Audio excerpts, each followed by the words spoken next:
Hey everybody, hope you're all doing well. My name is Steven, and this is the Storytime channel. Today we have some malicious compliance stories, and our first story of the day is by Magnus40. HR maliciously rejects leave request. Ensuing malicious compliance results in a ridiculous amount of leave taken all within the rules.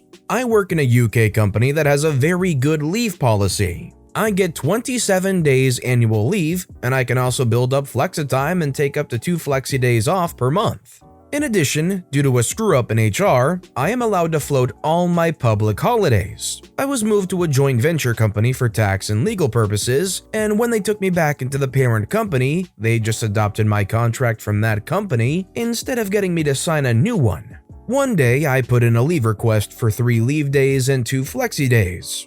HR person denied it as she said it was against the rules to mix flexi and normal leave days. The rules had changed some time ago to allow mixing, but HR person told me that it was against the rules. I took it higher and her decision was overturned, but she did not like it one little bit. Thereafter, whenever I submitted a request with mixed leave, she rejected it out of spite, claiming that it was not in the spirit of the rules. It is an interesting view into her mindset that she refused instead of asking how she could do it too. She was all about stopping me, so the fight began.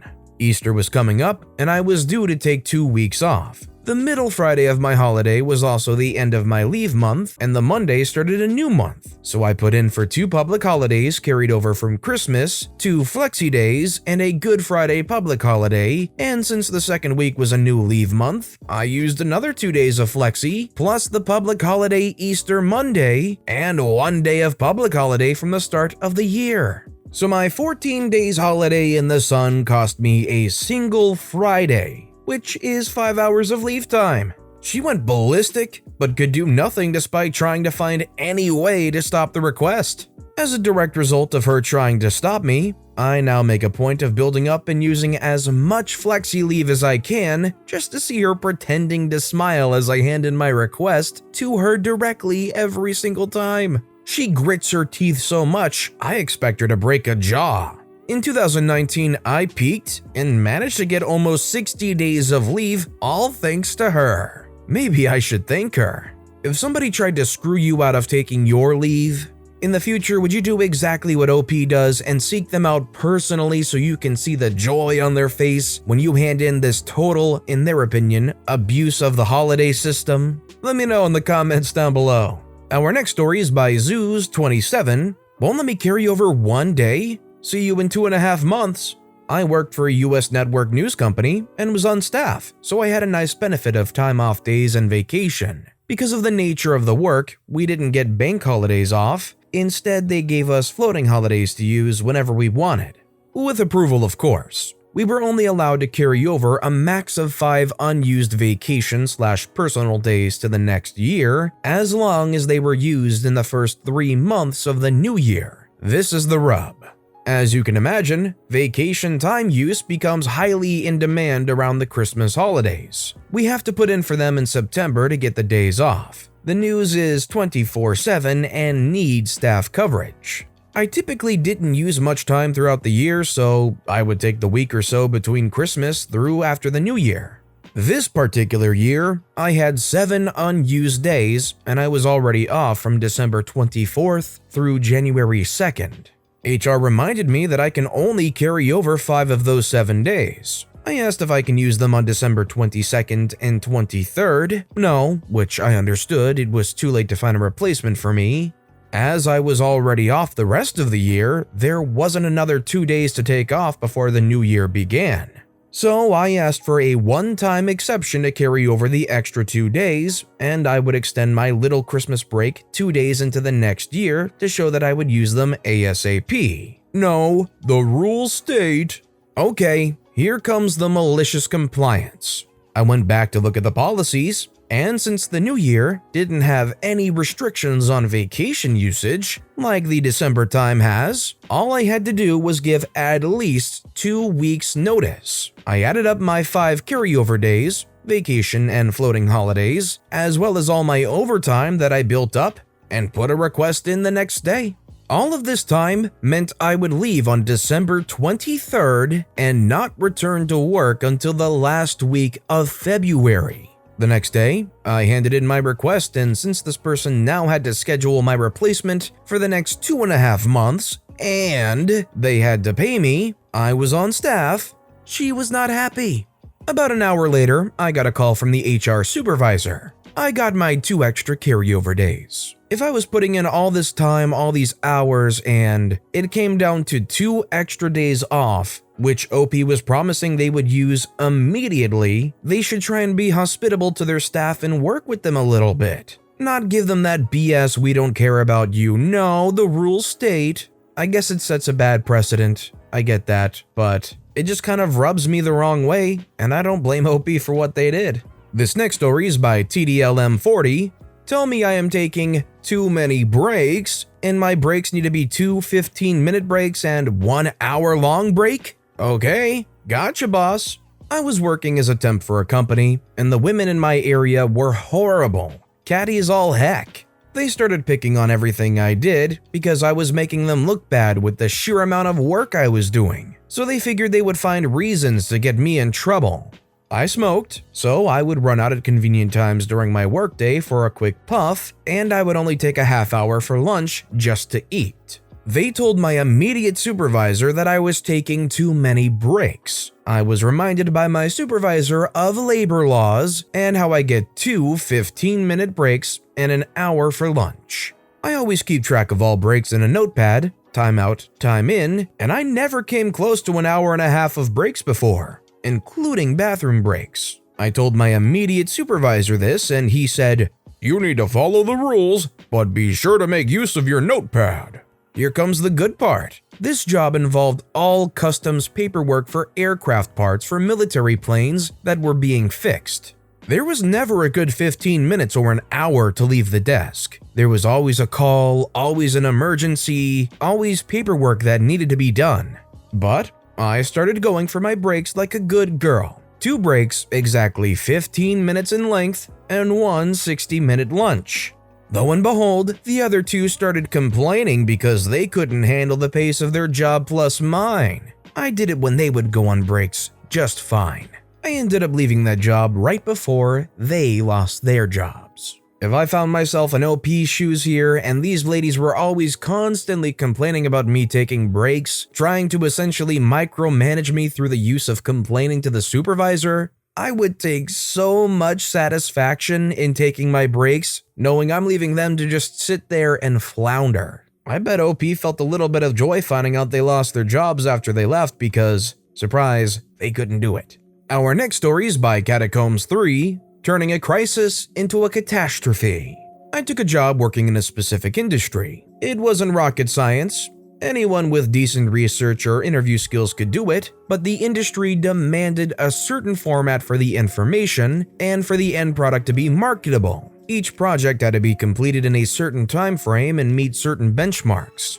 As such, there was a bit of training involved in getting new staff familiar with the process, hitting targets, and producing to a reasonable quality. The company I worked for took the policy of paying peanuts to the extreme. The consequence was that they ended up training a lot of people who moved on to better paying positions at competitors. We were actively headhunted once we'd been working there for 18 plus months.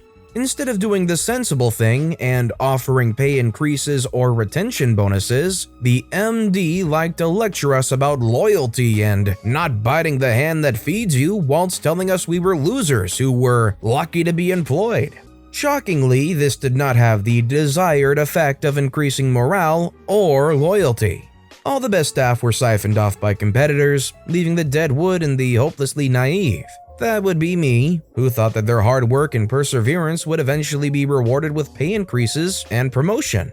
Like I said, hopelessly naive. A crisis arose when a larger than usual number of staff left for greener pastures in a shorter than usual period. There were not enough experienced staff to take over all the projects. Some of the newbies were thrown in way over their heads, and a decent portion of them couldn't cope and walked out. We were meant to have about 100 people working in this role and only had about 75. In his wisdom, the MD decided that the best way to deal with this was to cancel all leave. I had leave coming up, my honeymoon to be exact. I had gotten married a month previously, but we planned a dream holiday for a few weeks later, and it was now canceled. Even 20-year-old me, who was, as previously noted, hopelessly naive, had a breaking point. I approached the MD politely and asked if I could take my previously approved leave. "No, either do your job or hand in your resignation," he said, confident that the little mouse would scurry back to her desk and quietly continue doing the work of two people. I did go back to my desk, but I returned in 10 minutes and handed in my resignation, stating my last day would be in 2 days, giving myself the luxury of time to get sorted before leaving. Apparently, the aftermath was quite something. I was the start of a disastrous second cascade of disappearing staff. The dam was leaking before I left, but it collapsed after. He essentially had to start over, and it took years for him to recover from losing 80% of his key workers. He certainly lost his dominant position in the market. But I didn't inquire deeply. I secured a job with one of the competitors who had been making offers and never went back. I still work in that field, and every now and then I run into one of my old colleagues and we reminisce about the bad old days and laugh about what a tosser he was. Any place you're working at that talks about loyalty and we're a family and you've got to do this for the business for the greater good of everybody. They're saying that because they're trying to get basically one over on you and pay you peanuts for stuff you should be getting paid more for. In some states, Walmart pays you so little that you have to make use of federal aid programs like food stamps in combination with your wage from Walmart just to make it by. And our final story of the day is by T Plays. You want to change my hours without telling me? Okay, I'm gonna make you quit your job. So I worked in a fairly popular shipping company. It was Amazon. Amazon had this thing called flex hours, so if they wanted they could add or take away an hour from your shift. That would be fine, but according to the Amazon rules, if the adjusted hours are not shown by the middle of our shifts, then we could follow our normal scheduled hours. Here is the thing. My warehouse managers were lazy freakers and hated doing anything except standing and looking pretty. Also, when they changed the flex hours, they wouldn't change it on your official schedule until it was too late to make a report about it. So I had a bit of personal time, which is the time we can use to get out of shifts early or come in late, so I decided that I was going to leave work a little bit early because I was going to go into the city with my friend Peter. Now I put in the request on the app that Amazon gives all its workers for my hour of leaving early. Now at this point, it was the middle of my shift, so no flex was given to us according to our knowledge. I leave early, and then a few hours later I get a text stating that I left too early. This was false because my end of shift would have been at 5:45 and I left exactly at 4:45. So I went in the next day and boom, walk into HR. I say to the lady, "Hi, you guys said I left early, but I didn't. I have the photo evidence right here of me putting in the request with no flex on my schedule." Then I got a, "No sir, the correct hours were posted." So I show her a screenshot on my original schedule and a picture of the board where the adjusted hours are put onto, which was not showing adjusted hours at all. She said, "Oh, okay, well, I am sure the managers made an announcement." What did I do? Well, clearly I said, "Nope." Her final chance to get me was a really petty thing to say, but she said, "You have no proof, these are the rules." And oh boy, I did. Out my bag, I pulled out the entire Amazon Warehouse Associate Rule Guide that they give every single worker a digital copy of. I turned to the part about flex hours and showed her that she was in the wrong as HR. She finally broke and gave me all my hours back without any write-ups, plus all the paid time off I had used that past week. This happened like 20 more times after the fact. I was able to get away with it every time because I actually spoke up and had the proof to back me up. Mrs. HR ended up getting so stressed out by it that she trained 4 new people and officially left the company in August. Because of my malicious compliance with the Amazon rules, They even changed the official policy on flex time because my reporting of it caused almost everyone to follow suit and also report their issues with it. I don't think I need to be the guy to bring forward that Amazon treats their workers pretty badly, but here is yet another example of what Amazon had done as an employer to make people's lives needlessly hard. Imagine going into work every single day for an employer that willingly gaslights you. That's essentially what OP was dealing with. But with that being said, that's all the time we have for today. So if you have a favorite story of the day, let me know which story and why in the comments down below. But besides that, if you enjoyed the video, please consider giving it a like, and if you haven't, subscribe and turn notifications on so you'll never miss an upcoming video. No matter what you do, whether it's just viewing the video, liking, subscribing, turning notifications on, I appreciate the heck out of it. Every little thing that you do helps the channel grow that much more, and I can't thank you enough for it. So until next time, I hope you all have a wonderful day, and I'll be right here next time on the Storytime channel.